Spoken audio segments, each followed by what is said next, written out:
this website, Mythic Spoiler. I don't know if you have used it, but I like the setup of how they show the cards, and it makes it really easy to see them all.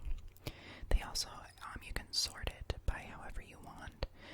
I like to sort it by color, but you could sort it by like the number of the card, date, or cycles, but we will stick with color today. So as you can see up here, Unfinity, there are 244 cards in the set, and what I'm most excited about, and what I can't wait to show you if you haven't seen it, are the new lands. If you're familiar with Magic, you know that they have been doing really awesome borderless basic lands, but this set is special because they have the shock lands, I believe. Shock lands? Yeah, they're shock lands, okay. And the art on them is insane, and if you can imagine by the name Unfinity, it is a space set. It is a space set. So, the lands are they're epic, and I cannot wait to show you. So, we will start out with Far Out. It is a white mythic enchantment. Rather than choose the indicated number of models for spells and abilities you control, you may choose one or more modes. You can't choose any mode more than once. If you are new to Magic and are unfamiliar with the unsets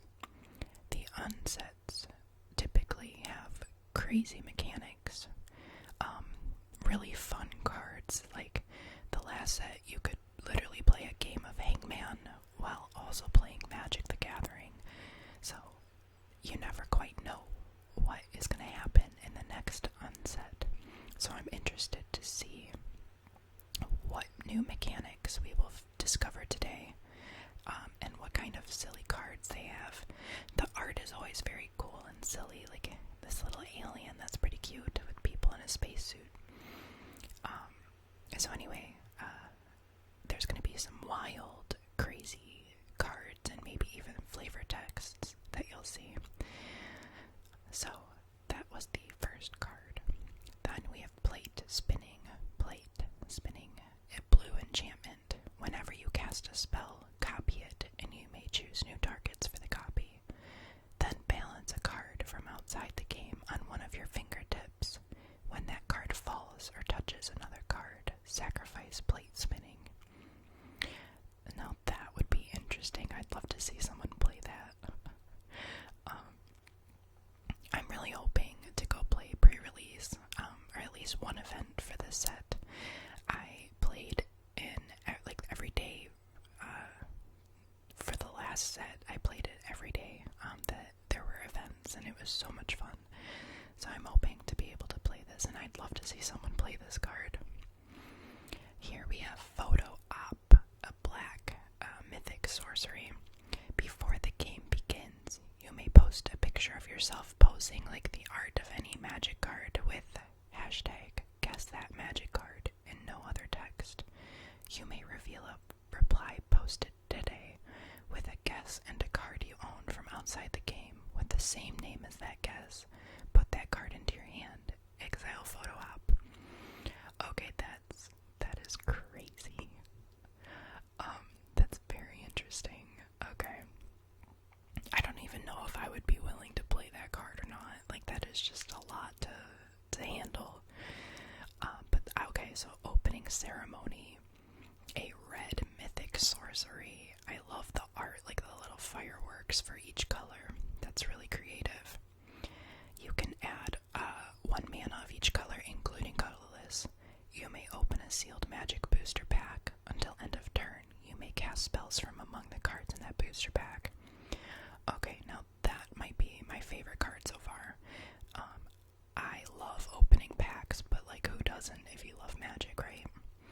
So any excuse to open another pack, I'm all for it. Maybe I'll have to keep some from the Dominaria United box that I have, because this would be really fun to play. Here we have Tug of War, a green mythic sorcery. Players play a sub-game starting at 5 life and with up to 3 permanent cards with different sub-game ends, the winner chooses one of the cards they put onto the battlefield as the sub-game began and puts it onto the battlefield rather than shuffling it into their library. Okay, that's interesting. I remember in the last Unset there was also another sub-game, and I don't know, I mean, it's interesting, but it's good only if you have, like, enough time to do it. But at the same time, I mean, if you're playing this kind of set, you're just playing for fun because, like, the mechanics are just so crazy. It's hard to be super competitive. Alright, here we have a form of the approach of the second sun, and if you're familiar with Magic, there is an approach of the second sun card out there. So this must be a play on the original card. The art is pretty cool, like the nickel bolus horns, and then we've got fireworks. So this is a rare enchantment. When this enchantment enters the battlefield, you gain 7 life. You become a card until you leave your library, for that library is shuffled. Put yourself 7th from the top, balancing the cards on the top of your head. Oh my. When you draw yourself, you win the game. When one or more cards fall off your head, exile them and all cards on your head, then sacrifice this enchantment. Okay, that would be really fun to play too. Here we have Phone a Friend, and it looks like Urza's head right there, and a cool blue alien person. So this is another mythic blue card. Call someone and ask them to choose one. If they don't answer, an opponent chooses one. You don't get to explain anything else, and you choose the targets. So A, gain control of target creature you don't control. B, choose target creature you control. Create 2 tokens that are each copies of it. C, take an extra turn after this one. Or D, draw 7 cards. Wow, that's powerful. Like, I would really hope the person I call could let me draw 7 cards. Or even take an extra turn. It depends on how late game this is. But that's pretty cool. So now we have exit through the Grift Shop. Grift Shop. I like the art. So this seems to be like a space arcade. Some of it, like, this looks like a carnival. This looks like a little game at a carnival. So this is a mythic sorcery. Yell, who wants a souvenir, and announce the name of a non-land card in your graveyard. Each player in an on-game who can hear you may bid life. You start the bidding at 0. The highest bidder loses life equal to the high bid. They copy the card and may cast the copy without paying its mana cost. If you didn't win the bid, you gain life equal to the high bid and create that many treasure tokens. Wow, this is honestly a crazy set so far. So here we have Vorthos, Steward of Myth. Legendary creature, human gamer, and it's a mythic red card. As Vorthos, Steward of Myth, enters the battlefield, choose a named magic character. Each spell you cast with the chosen character in its name, flavor text, or art costs 1 mana of each color less to cast. This effect reduces only the amount of colored mana you pay. Okay, that's interesting. Oh my goodness, look at this art. That's adorable. I love it. Little bear with his little honeycomb lollipop. This is Killer Cosplay, and he definitely is killing it. So this is an artifact equipment mythic green card. Whenever Killer Cosplay becomes attached to a creature, choose a creature card name with an identical mana cost. That creature becomes a copy of the card with the chosen name until Killer Cosplay becomes unattached from it. Equip 3. Interesting. You know, when I play Sealed, I love Sealed. It's my favorite format.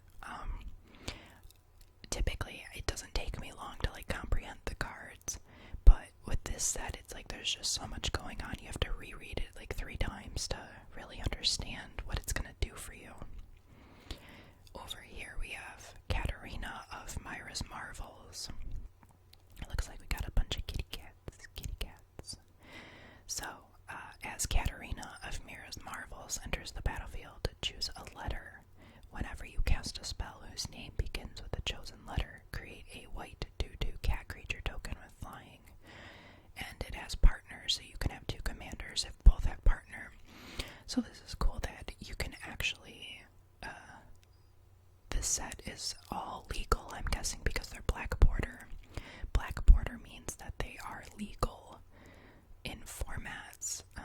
they're silver border, they're not legal, but these are all black, so it'd be kind of fun to have this as a commander. You could have one crazy commander deck. Here we have Fluros of Myra's Marvels, or Mira's Marvels, whatever the name is. As Fluros enters the battlefield, choose a number greater than 0. Whenever you cast a spell with power, toughness, or loyalty equal to the chosen number, target artifact or creature becomes an artifact creature with base power and toughness XX until end of turn, where X is the chosen number, and this also has partner. Here we have Nocturno. As Nocturno, oh, it's a vampire, guys. Oh my gosh, you know how much I love vampires. As Nocturno enters the battlefield, choose a word with 5 or more letters. Whenever you cast a spell with the chosen word in its rules text, you draw a card and lose 2 life. Oh, I wonder if I can put this in my vampire deck. I would love that. That would be a lot of fun. Here we have Ignacio. As Ignacio enters the battlefield, choose armor, blood, book, bottle, fang, fire, scroll, spear, sword, or water. Whenever you cast a spell with the chosen object in its art, create 2 treasure tokens. That's interesting. Here we have Hardy. As Hardy enters the battlefield, choose a number. Whenever you cast a spell with the chosen number of lines of flavor text, put that many +1/+1 counters on target creature. And this is an elf performer, and this one was a lizard performer. I really like all of these cards. I think they're very interesting, and I like that they all have partners, so you can, put it in. You can have like multiple color decks. Here we have Starlight Spectacular, and it has Parade. At the beginning of combat on your turn, choose creatures you control 1 at a time until each creature you control has been chosen. Each of those creatures get +1/+1 until end of turn for each creature chosen before it. Places everyone. The first creature in line gets +0/+0. Interesting. I love the art on that too. I bet that would look really awesome foil. Here we have Vidalkin Squirrel Whacker. As Vidalkin Squirrel Whacker enters the battlefield, roll a 6-sided die twice. Its base power becomes the first result, and its base toughness becomes the second result. If you would roll 1 or more 6-sided die instead, roll them, and you may exchange one result with Vidalkin Squirrel Whacker's base power or base toughness. I like that. That's a cool little, well, it's not really a mechanic, but that's a cool ability. Here we have Knife in Death. Just a second. As long as the spell is on the stack, players can't move permanents. 1 at a time, throw 10 cards you own from outside the game onto the playing area from a distance of at least 3 feet. For each of those cards, Knife in Death deals 1 damage to each creature Planeswalker you don't control that card is touching. You gain life equal to the damage dealt this way. That's pretty fun. Okay, this is an adorable art right here. Carnival Barker, a dog employee. You can tap and you have 30 seconds to laud a creature you control to any people outside the game. Until end of turn, that creature gains trample and haste and gets +X/+0, where X is the number of those people who applauded. Okay, activate only as a sorcery and only once. That's interesting. I love this little doggy. That's adorable. Okay, what kind of name is that? We got Tachachi Ki Elemental. I'm not repeating that. Whenever you create a token or put a counter or a sticker on another permanent, put a knick-knack counter on this elemental. Use a unique item that completely fits on this elemental for each knick-knack counter. This elemental gets +1/+1 for each knick-knack counter on it. That's a cool little card. Here we have Main Event Horizon. As an additional cost to cast the spell, choose A through M or N through Z. Destroy each creature whose name begins with a letter in the chosen range. That's pretty simple, but I love that. That's a great card. Here we have Treacherous Trapezist.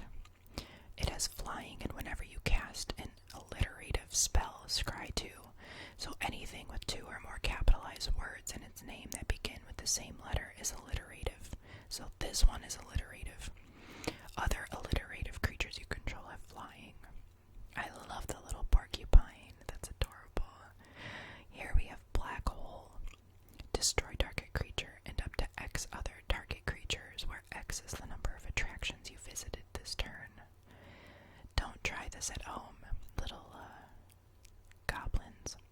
Whenever a hot source you control would deal damage, it deals that much damage +1 instead. Something is hot if it has hot things in its art, like fire or explosions. Pay 2, sacrifice, don't try this at home. It deals damage equal to twice the number of hot cards in your graveyard to target creature or planeswalker. Here we have another elf performer, soul performer. You can tap to add double tap, activate only once each turn. While activating ability, use tap rather than tapping the permanent to pay for tap. Okay, what?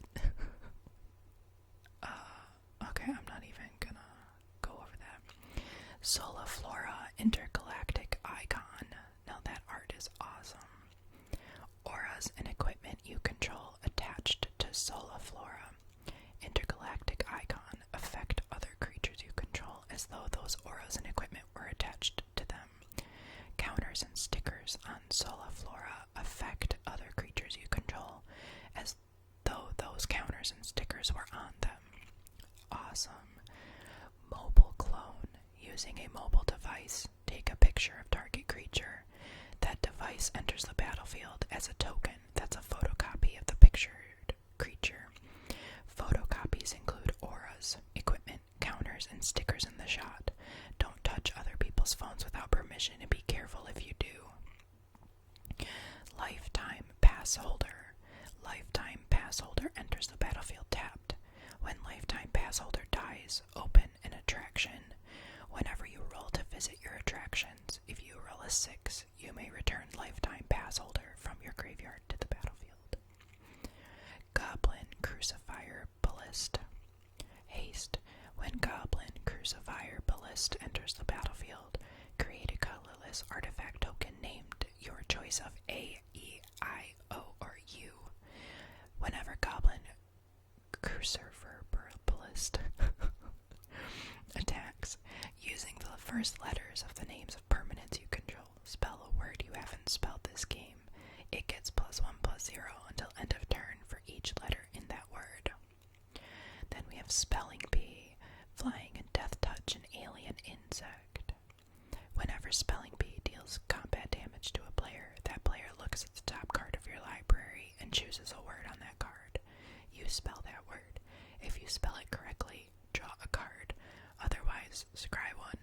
Imagine if this was your next card and having to spell that without ever hearing that before. Okay, Surprise Party. When Surprise Party enters the battlefield, yell surprise and put onto the battlefield any number of printed clown robot tokens that aren't touching each other that you hit on the battlefield before you cast Surprise Party, and that weren't spotted by an opponent before you cast Surprise Party. Robots you control get +1/+0 and have vigilance. I feel like that might be a little hard to do with somebody, like, for them not to notice that. How is this a par 3? Whenever you cast a spell, you may have target player mill X cards, where X is the number of words in that spell's name. Saw in half. Destroy target creature. If that creature dies this way, its controller creates 2 tokens that are copies of that creature, except their base power is half that creature's power, and their base toughness is half that creature's toughness. Round up each time. Devil K. Neville. Little devil performer that has haste. When Devil K. Neville enters the battlefield, jump it over any number of creatures. If it clears those creatures, put that many +1/+1 counters on it. That's awesome. Centaur of Attention. A centaur performer. When Centaur of Attention enters the battlefield, roll 5 6-sided dice and store those results on it. At the beginning of combat on your turn, you may re-roll any number of Centaur of Attention stored results. Centaur of Attention gets +X+X, where X is the greatest number of stored results on it same value. So we're starting to get into some uncommons. I'm only going to read the mythics and rares and the lands, just to save some time, and if you can kind of see them here anyway. So here we have Exchange of Words. When Exchange of Words enters the battlefield, choose 2 target creatures. For as long as Exchange of Words remains on the battlefield, exchange the text boxes of those creatures. Animate Graveyard. Enchant your graveyard. Enchanted Graveyard is a creature on the battlefield with base power and toughness equal to the number of cards in it. It has the text boxes of all creature cards in it. It's still a graveyard. If Enchanted Graveyard would leave the battlefield, instead exile Animate Graveyard. That is insane. If it has the text boxes of all creature cards in it, so it would have literally like all the abilities, I'm assuming. Now that would be insane. Alright, so here we have an Omniclown Colossus. That's a cute art. I'm sorry if you don't like clowns. I'm sorry. So this is an artifact creature, and it has affinity for clowns and trample, but it also has Pyroclasm, deals pi damage to each non-clown creature. Yeah, so how to calculate pi isn't important. It's a smidgen more than 3, so you'll know, if something's gonna die or not. Here we have Germain, Pride of the Circus. You can pay a green and tap it to put 2 +1/+1 counters on target creature with 4 or more legs. Or pay 3, tap it until end of turn. All creatures able to block a target creature with 4 or more legs do so. And then here we have some uncommon, which we can just kind of look at the arts. The set, more squirrels. You gotta have squirrels.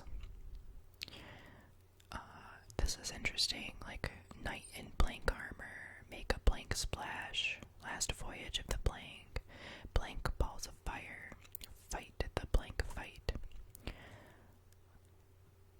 Oh, we've got a little sharky there, and another dinosaur.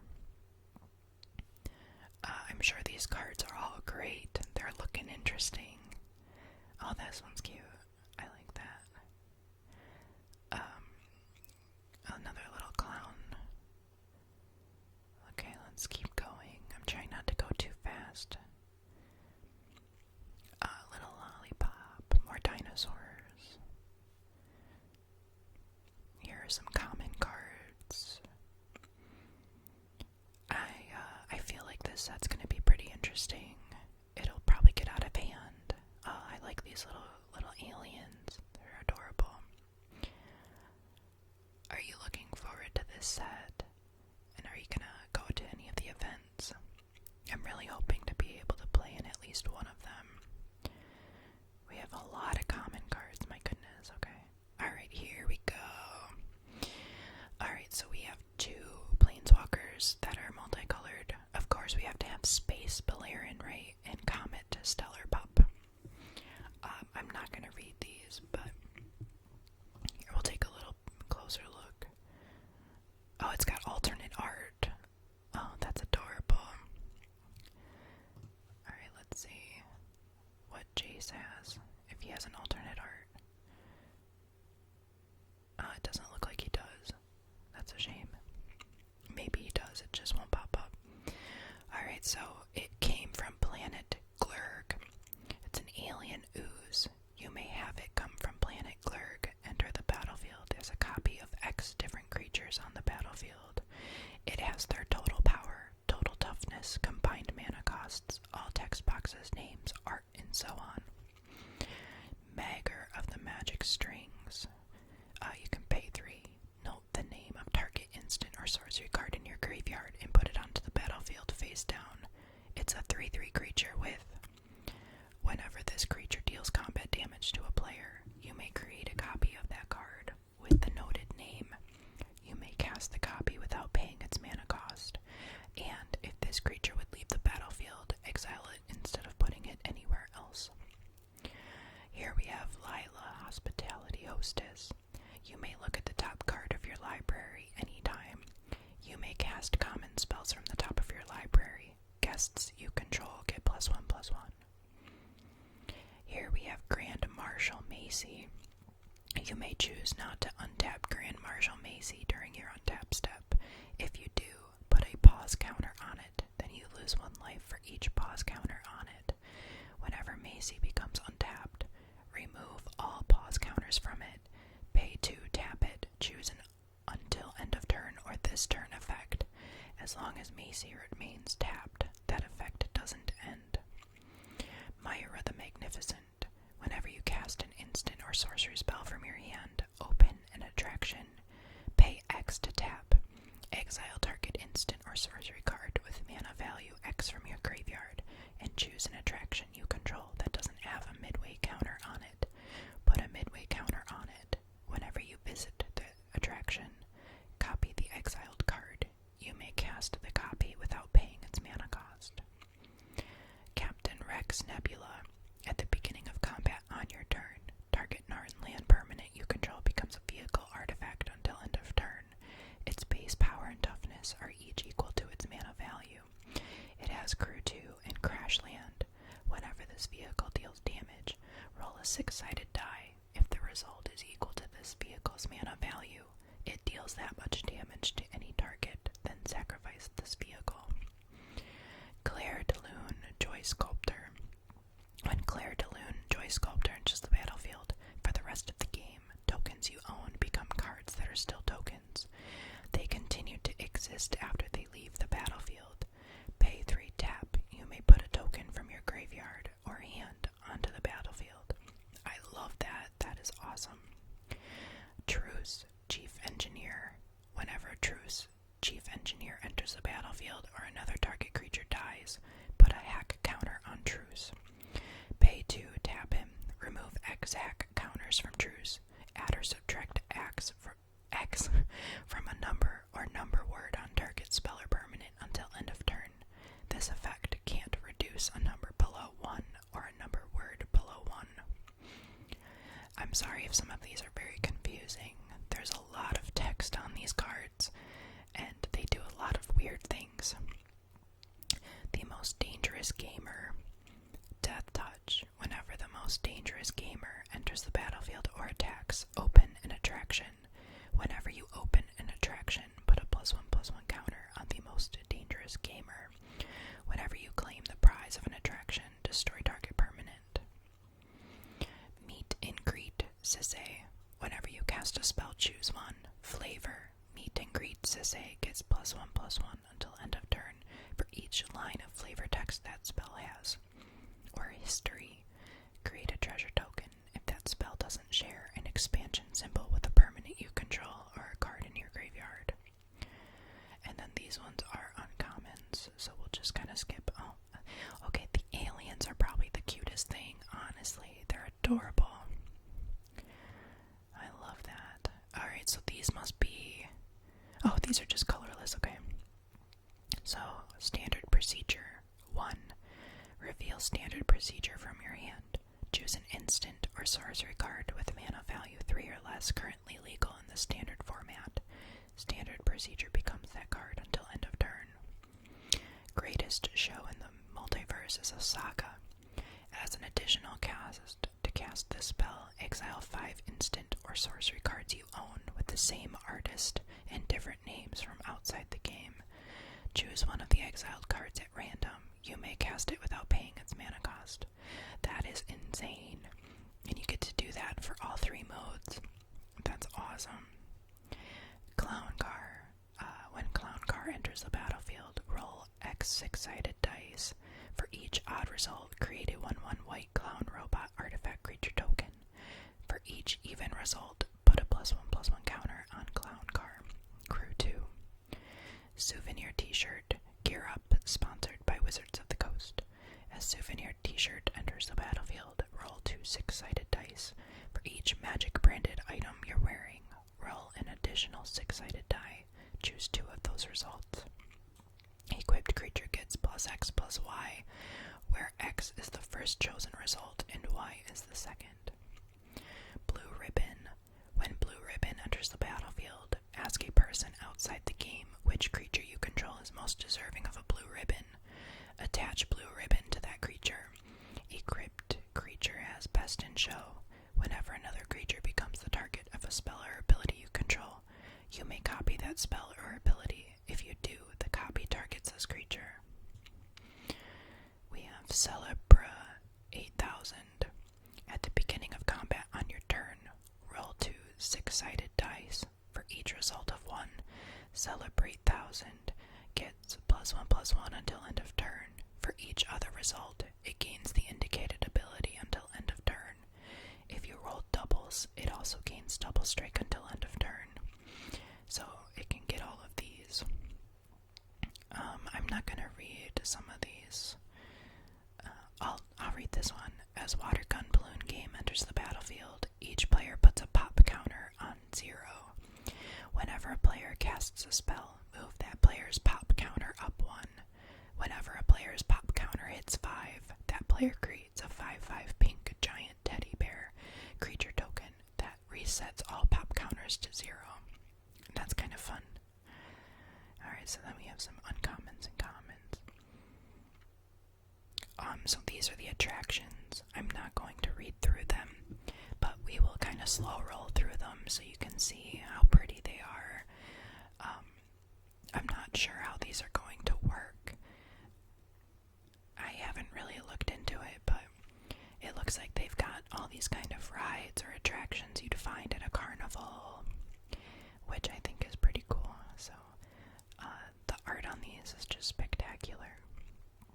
So we have Push Your Luck, Merry-Go-Round, Memory Test, Gallery of Legends, Gift Shop, Hall of Mirrors, Haunted House, Centrifuge, Bounce Chamber, Bumper Cars, Information Booth, Scavenger Hunt, Balloon Stand, Trivia Contest, Trash Bin, Squirrel Stack, Roller Coaster, Guess Your Fate, the Superlatorium, Concession Stand, Pick a Beeble, I like that, Kitty Coaster, Clown Extruder, Cover the Spot, Drop Tower. This is my least favorite ride out of every ride in existence. They scare me way too much. Spinny Ride, Costume Shop, Fortune Teller, Foam Weapons Kiosk, and Dart Throw. Here we have Urzas Fun House to land. You can add a colorless or add infinite. Activate only once and only if you control an Urza's Mine, an Urza's Power Plant, and an Urza's Tower. Pay 7 to tap. Head to askurza.com and click Urza's Fun House. They had one like this. I opened it. It's the Urza Planeswalker in the last set. And you didn't know what abilities you got until you went to the website and it would give you your own unique Planeswalker. I thought it was really cool. Now, on to the most exciting part to me are the awesome, beautiful, full art lands. And they're borderless. And these are going to look stunning in foil. So let's see, I think my favorite, okay, there we go.